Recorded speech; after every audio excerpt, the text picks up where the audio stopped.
어제 1월 6일 토요일은 주연절의 시작이었습니다. 세상의 빛으로 오신 예수 강생하심과 하나님 구원의 복음 전파의 시작과 출발, 오늘은 그 주연 후 첫 주일 주님 세례 받으심의 수세 주일입니다. 교회력으로는 대림으로부터 시작해서 성탄절기를 지나 이제 주님께서 비로소 세상의 구원의 복음을 전하시기 위해 요단강에서 세례 받으심으로부터 세상에 드러나신, 즉 현현하신 절기가 되는 것이지요. 햇수로는 2024년 새해 첫 주일 신년 주일 예배의 자리입니다. 이 자리에 함께하고 계신 우리 모든 신앙가족들에게 올 한 해 우리 주님의 은총이 늘 풍성하게 가득하시기를 축복합니다. 우리는 인생을 살아가며 늘 기쁨과 즐거움이 가득한 삶을 꿈꾸죠. 그런데 사실 이게 불가능하기도, 그런데 또 가능하기도 합니다. 언제나 상상할 수 없는 기쁨과 즐거움으로 흘러 넘칠 수 없는 인생이라는 것을 우리는 압니다. 그래서 이게 불가능한 것이죠. 그렇기 때문에 사람으로는 할 수 없으나 하나님으로서는 다 하실 수 있느니라. 오늘 이 예수님 말씀 때문에 가능하다라는 것을 알게 되니 이걸 뭐라고 하죠? 믿음이라고 합니다. 사람으로는 할 수 없으되 하나님으로서는 다 하실 수 있느니라. 우리가 행복한 삶을 꿈꾸고 늘 기쁨과 즐거움의 현실이 불가능한 것일지라도 사람으로는 할 수 없어도 우리 하나님으로서는 다 하실 수 있느니라. 이사야 58장 11절에 이렇게 말씀합니다. 여호와가 너를 항상 인도하여 내 영혼을 만족하게 하고 너는 물된 동산 같고 물이 끊어지지 아니한 샘 같을 것이다. 믿음은 하나님을 향한 것이죠. 하나님으로부터 오는 것을 보기 때문입니다. 받기 때문입니다. 하나님의 인도하심이 있다는 것을 알기 때문입니다. 메마른 곳이라도, 메마른 곳에서도 너는 뭐와 같겠고 물된 동산 같겠고 물이 끊어지지 않는 샘과 같을 것이다. 이 말씀과 연결되는 오늘 복음서의 본문이 이 본문의 내용이 요한복음 4장 13절과 14절에서 이렇게 말씀합니다. 예수께서 말씀하시기를 이 물을 마시는 자마다 다시 목마르겠지만 내가 주는 물을 마시는 자는 영원히 목마르지 아니하리니 내가 주는 물은 그 속에서 영생하도록 솟아나는 샘물이 되리라. 여러분, 여기에 물이 뭐예요? 여기서 말씀하시는 이 물은 성전에서 보이는 그 물두멍이 물이지요. 우리가 보는 바로 그 물입니다. 근데 더 중요한 것이 있어요. 하나님으로부터 오는 물이 있고 그 물을 댄 동산과 같은 인생이 있다. 그 인생이 복이 있고 그 인생에 기쁨이 있고 행복이 있다는 것이죠. 여러분, 물은 하나님으로부터 오는 것이 있습니다. 물은 세상에서 우리가 보는 것만이 다가 아니라는 것이죠. 물은 하나님만이 우리에게 주실 수 있는 것이 있습니다. 믿음은 세상의 것을 바라보는 것의 소망이 믿음이 다가 아니라 하나님으로부터 오는 것을 알기에, 보기에 그것을 힘입고자 하는 것이 믿음인 것이죠. 주님의 이름으로 우리에게 주신다고 했습니다. 우리는 이것을 받습니다. 이 받음이 결단이기도 하죠. 사실 우리 인생이 상상할 수 없는 기쁨과 즐거움으로 넘칠 수 없다는 것은 세상이 주는 것에만 우리가 의지한다면 그럴 것입니다. 그때뿐이라는 것을 알면서도 말이죠. 그런 우리 인생에게 내 힘으로 아닌 사람으로는 할 수 없으나 하나님으로는 다 하실 수 있느니라. 하나님으로부터 오는, 하늘로부터 오는 하나님의 능력으로 넘치게 될 때, 오늘 우리는 복음서 본문에서 그 장면 하나를 포착하게 됩니다. 바로 예수께서 세례 요한에게 세례 받으심의 장면이죠. 오늘 본문 1장 10절로 11절에 예수께서 세례 받으시고 그 물에서 올라오실 때에 하늘이 갈라짐과 성령이 비둘기같이 자기에게 데려오심을 보셨다. 하늘로부터 소리가 나기를 너는 내 사랑하는 아들이라. 하늘로부터. 여러분, 여기서도 물이 등장을 하죠. 요단강의 물입니다. 오늘 이 물이 그곳에서 세례 요한에게 세례를 받으신 예수님에게 성령이 하늘로부터, 그리고 너는 내 사랑하는 아들이라, 하늘에서부터 오늘 이 음성이 들려왔다는 것입니다. 하나님으로부터 오는 것이죠. 우리가 좀 반대로 이해해 본다면 이럴 것입니다. 성령은 결코 세상이 주는 기쁨과 즐거움과는 다르고 세상이 줄 수 있는 것과는 다르다는 것이죠. 그래서 자칫 세상이 주는 즐거움 또는 그 기쁨에 너무 천착한 나머지 하나님이 주시는 하늘로부터 오는 참된 기쁨과 즐거움이 없이 살아갈 수도 있다라는 것입니다. 자, 그러면 하나님으로부터, 하늘로부터 오는 오늘 이와 같은 사랑, 이와 같은 은혜, 이와 같은 영적인 각성은 어떻게 일어날 것인가, 일어나게 되는가, 여러분과 함께 생각해 보고자 합니다. 오늘 구약 본문은 이렇게 시작하죠. 땅이 혼돈하고 공허하며 흑암이 깊음이 있었다. 근데 그 전의 전제는 태초에 하나님이 천지를 만드셨다는 겁니다. 여러분, 사실은 이 말씀이 신학적으로는 충돌이 일어납니다. 창세기 1장 1절의 말씀은 완전한 문장입니다. 태초에 하나님이 천지를 창조하셨다. 그런데 2절은 땅이 혼돈하고 공허하며 흑암이 깊음 위에 있었다. 여러분, 여기에 항상 그 신학적인 충돌의 지점이 뭐냐? 혼돈과 공허와 흑암과 깊음입니다. 과연 이건 역시도 하나님이 허락하신 것인가에 관한 질문인 거죠. 여러분, 때로 우리는 신앙생활하면서 의구심을 가질 때가 있어요. 왜 나에게는 하나님의 평안이 없는가? 왜 나에게는 이와 같은 신앙과 믿음이 있음에도 불구하고 왜 그와 같이 되어지는 일들로 보면 전혀 아닌 것처럼 여겨지는가에 관한 질문입니다. 여러분, 이 말씀을 가만히 보십시다.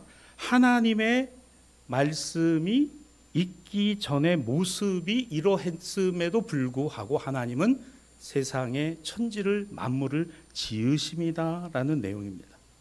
혼돈과 공허와 어둠. 여러분, 사실은 우리의 삶이 그런 것 같아요. 내 생각대로 되어지지 않은 부분이 상 많습니다.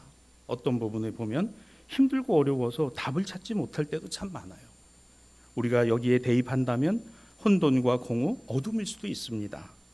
한마디로 오늘 이것이 세워지는 기준은 나에게 있는 것이 아니라 오늘 하나님의 말씀의 기준이 새롭게 정해져야 할 것이다라는 은혜를 우리가 다시 한번 생각해 보는 것이죠. 한마디로 질서의 기준이 어디에 있을까?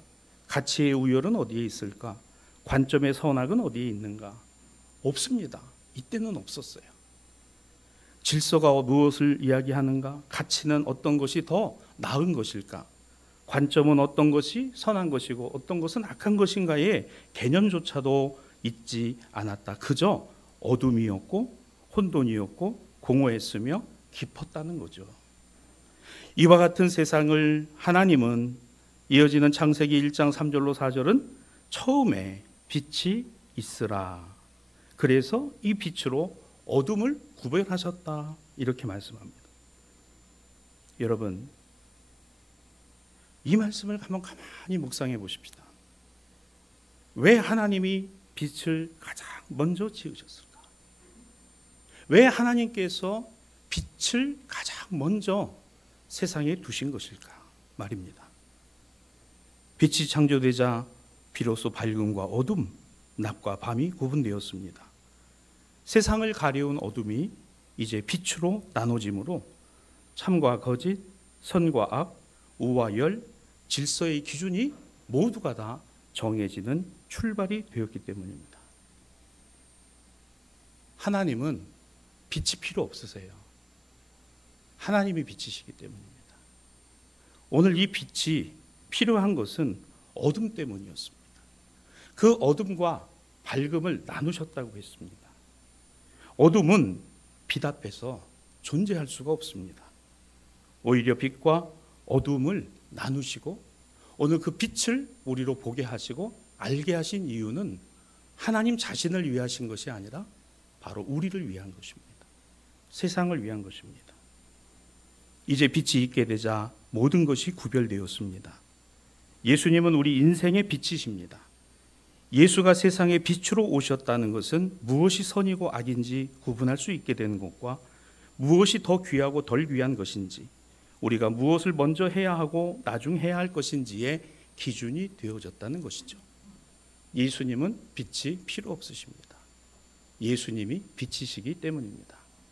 우리는 이 말씀 안에서 지극히 혼란스러운 세상, 여전히 혼란스러운 세상, 거의 모든 것에 있어 빛 대신 예수 그리스도와는 동떨어진 세상을 보고 있기 때문에 이것이 당연한 것이고 마땅한 것인가 의문을 갖기도 합니다.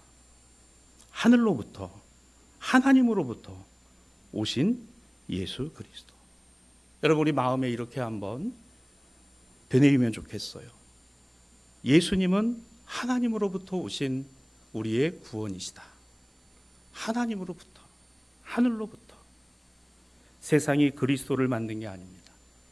세상이 예수님을 만든 게 아니죠. 예수님은, 예수 그리스도는 세상이 결코 기뻐하고 즐거워하지 않을 하나님의 구원이셨습니다. 어둠을 빛이라고 여겼으며 혼란과 무질서가 오히려 세상에서는 더 나은 것일 수 있다라고 여겼기 때문입니다. 이미 세상 자신의 기준과 가치 판단은 하나님 없이 살아가는 인간에게 가장 중요한 자기 스스로의 하나님이 되었기 때문입니다. 인간은 자신의 힘으로 선악을 판단할 수 있게 되었어요. 하늘로부터 오는, 하나님으로부터 오는 것과는 상관없는 세상에 던져진 인간은 세상이 제시하는 것들로 만족한 것이다, 이것이 전부 다다라고 여기게 된 것입니다. 선악을 알게 하는 나무, 그렇습니다. 왜 하나님이 그곳에 접근하지 못하도록 하셨을까? 인간은 그것을 먹는 순간 이제 인간에게는 하나님 되는 길이 열렸어요. 하나님 없이 하나님 되고자 하는 길이 열려진 것입니다. 혼란도 괜찮습니다. 무질서도 괜찮습니다. 혼돈도 괜찮습니다. 내가 평정할 수 있다고 여기기 때문이죠. 내가 할 수 있다고 여기는 인간의 교만이 스스로를 하나님을 만들게 되었습니다.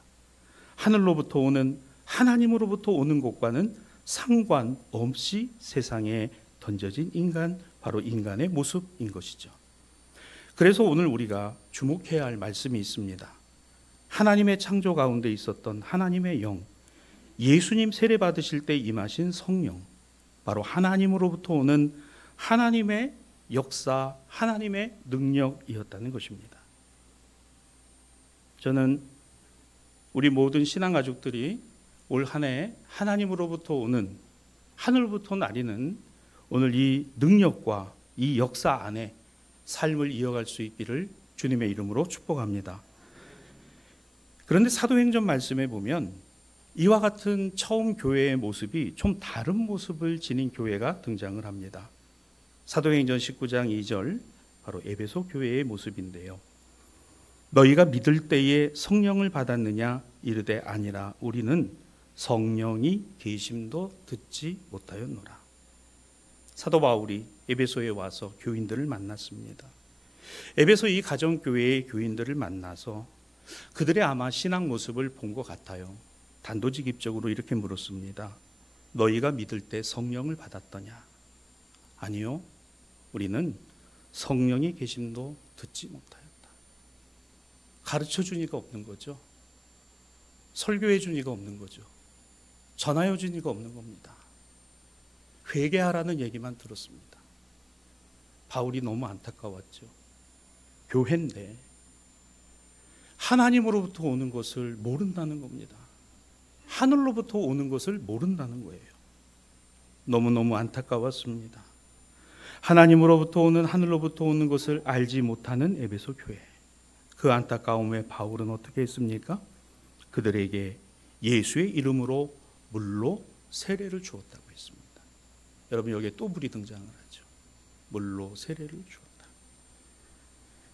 사도행전 19장 6절입니다. 그들에게 물로 세례를 주고 안수할 때에 성령이 그들에게 임하심으로, 성령이 그들에게 임하심으로. 바울은 그 뒤로 회당을 중심으로 3개월 동안 이곳에서 설교하고 강론하며 권면을 이어갔습니다. 두란노 서원을 세워 우리가 아는 대로 날마다 말씀 사역과 기도 사역을 2년간 이어갔어요. 비록 어떤 사람들은 마음이 굳어 순종하지 않았고 이 도를 비방했지만 아시아주에 사는 자는 유대인이나 헬라인이나 다 주의 말씀을 들었다라고 기록되어 있습니다. 사랑하는 여러분, 이것이 무엇을 의미할까요? 자, 하나님으로부터 오는, 하늘로부터 오는, 예수 그리스도로부터 오는, 성령으로부터 오는 넘치는 은혜와 사랑을 비로소 그들이 알게 되었고 갖게 되었다는 겁니다. 에베소 교회가 말이죠. 근데 이 에베소 교회만 그랬던 것이냐?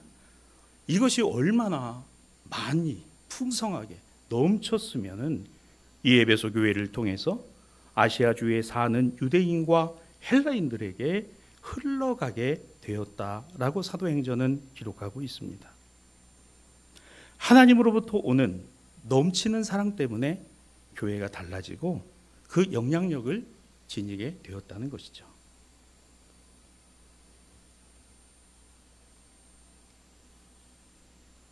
서울 시내 그 한복판에 가면은 그 명동과 을지로 그 남대문 시장이 이렇게 그 모여 있는 그 옛날에 그 서울의 그 중심지 아닙니까? 그래서 그 전통과 현대가 그 조화를 이루고 있는 곳이에요. 거기 가면 이제 그 한 백화점 본점도 그 옛날 건물 그대로 해가지고 두고 있는. 그래서 이제 남산이 보이고 왼쪽 편으로 명동 쪽 을지로, 그 다음에 오른쪽으로는 이제 남대문 쪽으로 해서 서울역 쪽의 방향입니다. 근데 거기에 명소가 하나가 있어요. 그래서 그 지나다니는 사람들이 그 항상 보게 되는 그런 명소인데요. 바로 그 뒤편에 한국은행을 두고 그 앞에 로타리에 세워진 분수대입니다. 1940년대 원래 거기에 있던 분수는요, 굉장히 단순한 그런 분수였습니다. 그런데 1978년도에 서울시에서 그 분수대를 다시 지금의 모습으로 이제 크게 만들어서 세웠는데요. 1978년 우리나라가 소위 후진국에서 개발도상국으로 이제 자리매김을 하게 되는, 어느 정도 궤도를 타고 올라가던 시점에 만들어진 분수입니다. 그러니까 사실 그렇게 오래된 분수대가 아닙니다. 1978년에 다시 제작해서 한국은행 앞에 세워진 이 분수대, 아마 여러분도 서울에 가셔서 한 번씩 보신 분들도 계실 것이고 아마 TV를 통해서도 보신 분들이 계실 겁니다. 근데 이게 한동안 작동을 멈추고 있었어요.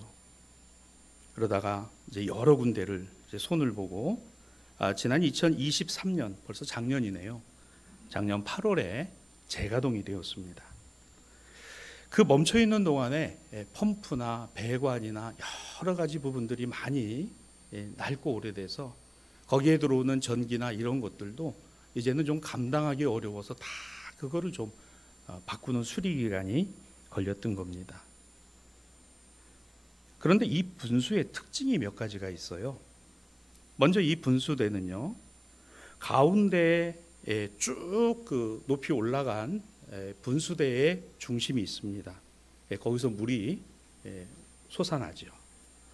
그리고 그 분수대 그 주변으로 큰 이런 그 원방과 같은 받침에 15점의 조각 작품들이 만들어져 있는데요. 그 조각 작품들의 모습이 전부 사람입니다. 사람인데 60, 70년대 우리나라가 가난을 딛고 여기까지 조국의 근대화를 위해서 일했던 노동자들, 농민들, 그리고 산업 역군들의 모습을 조각으로 만들어서 우리 대한민국의 그런 성장, 그와 같은 모습을 조형할 수 있는 그런 것들이 15개가 설치가 되어 있습니다. 이게 첫 번째 특징이고요. 또 하나의 특징은 이 분수의 물은요, 그 중앙 탑신으로 힘차게 솟아 올라가지고요, 이것이 뿜어져 나오면 맨 위에 거기에 몇 개의 이런 기단이 있습니다. 그 기단에 물이 차고 차고 차고, 그래서 그 물이 떨어져서 차고 어떻게 해요? 넘치면 그것이 그 다음으로, 또 넘치면 그 다음으로, 또 넘치면 그 다음으로 흘러 떨어지게 설계가 되었다는 것이죠. 가만히 이것을 보고 있으면 이 분수대의 중심에서 솟아나는 물은 멈추지 않습니다. 공급을 끊으면 멈추겠죠. 그러나 이것을 계속해서 공급하면 그 물이 솟아나 흘러 넘쳐서 쌓이고 넘치고 쌓이고 넘치고 쌓이고 넘쳐서 아래로 계속해서 흘러나는 분수라는 겁니다. 그래서 언뜻 보고 있으면 그 15개로 조각된 우리 산업 역군들의 그 머리 위로 물이 폭포와 같이 쏟아지는 그런 느낌을 가질 수가 있는 분수가 바로 한국은행 앞에 있는 이 분수대입니다. 이렇게 한번 생각해 보죠. 우리 하나님이 분수의 근원이시고 우리가 그 분수의 각 층이라고 한다면 하나님이 여러분에게 그 복을 부어주시고 마르지 않는 샘같이 중단됨이 없이 끊임없이 우리에게 은혜와 은총을 부어주시는 것이라면 그것으로 인해서 사랑과 기쁨이 우리 안에 가득가득 채워져서 넘치고 넘쳐서, 그래서 그것을 더 이상 담아둘 수 없는 것이기에 차고 넘치고 그 넘침이 아래로 흘러가는 것은 아닐까. 아니 어쩌면 그와 같았으면 좋겠다 라는 마음을 가져봅니다. 솟아난 물이 첫 번째 층에 차게 됩니다. 그 층에 가득 차서 넘칩니다. 두 번째 층에 가서 쌓입니다. 거기에 또 가득 차고 넘칩니다. 세 번째, 네 번째. 하나님으로부터 오는, 하늘로부터 오는 물, 마르지 않고 솟아나는 샘물. 이사야서의 말씀과 같이 너희는 뭐와 같겠고 물된 동산 같겠고. 하나님이 우리에게 주시는 것은 다함이 없습니다. 마르지 않아요. 중단이 되지 않았습니다. 계속해서 솟아나고 솟아나는 샘물인 것이죠. 여러분의 삶이, 여러분의 가정과 여러분의 이웃들의 삶이 이와 같기를 주님의 이름으로 축복합니다. 솟아난 물이 쟁반에 가득 차고 넘치는 것은 내 한계의 용량을 벗어나는 겁니다. 내가 가득 찼을 뿐만 아니라 그게 너무 넘쳐나는 거죠. 흘러 넘치는. 오버플로우 하는 이유가 뭘까요? 그거는 내 한계입니다. 내가 담아낼 수 있는 한계인 것이에요. 그러나 그것으로 우리가 감사하는 이유가 뭐죠?